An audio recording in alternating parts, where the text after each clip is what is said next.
4 out of 5 Americans believe the economy is in poor shape. That's according to an Associated Press GFK poll.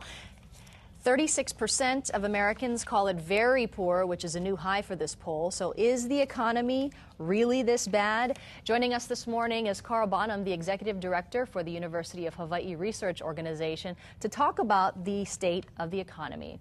And we've been getting a lot of mixed news. And good morning, by the way. Thank you so much for joining us. And we've been getting a lot of mixed reports on the economy. And why is this, and is it going to continue? That's true. We have been getting quite a bit of mixed data. You might recall several weeks ago I was on the show and we were talking about the sort of horrible May employment report, only 54,000 jobs, and that was kind of the big news. We've been seeing continued increases in initial claims for unemployment, and there's across the board slower retail sales, decline in manufacturing activity. You know, and that has led to people to sort of downgrade their expectations for the overall economy. And I know it's been just really sluggish, and there must be a lot of different reasons for this. So what are the main reasons for this? Well, some of this was anticipated. I mean, we knew that the federal stimulus dollars were going away. So, for example, states across the entire country have been receiving federal stimulus money to help with Medicaid payments. And as you know, I mean, the governor signed a budget bill yesterday.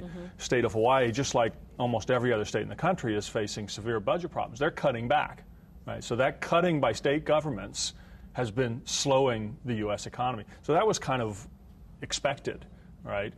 Other things have been very unexpected, have occurred. For example, the tsunami in Japan. Right. The tsunami in Japan has influenced manufacturing primarily, and that was one of the strong points for the U.S. economy, was in the manufacturing area. And that's likely to be temporary, right? Those supply constraints are going away. Another feature that many people didn't anticipate was rising energy costs. Fortunately, those are beginning to lessen. You know, gas prices nationally in Hawaii have come down pretty sharply. And so in terms of this, weak economic recovery, is this expected to continue through the rest of the year and on into next year? So, as I said, some of these things, for instance, the lack of federal stimulus, or that going away, and the state budget problems, that's not going to go away anytime soon, and that's sort of an overall drag that keeps the economy from sort of rebounding.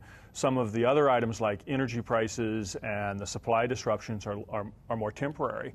And, you know, really, as long as you don't get additional shocks, so as long as you don't see, for example, a federal budget that gets cut by trillions of dollars, we'll probably weather this. The Federal Reserve announced that they think this is temporary, and it is temporary so long as we don't get hit by another large shock. And really quickly, Carl, what about the economic impact of the president's decision to start bringing those troops home from Afghanistan?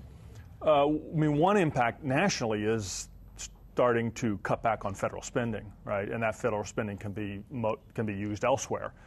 Locally, the biggest impact, of course, is around the bases. It's on those retail stores that service the military personnel who will be returning. Right. Well, some of them told us, thank goodness. Carl Bonham from UHERO, thank you so much for joining us. I really appreciate it. We'll see you next Friday. Right. And if you missed any part of this interview, you can watch it again later today by heading over to the morning section of our website, kitv.com. It is 6:41.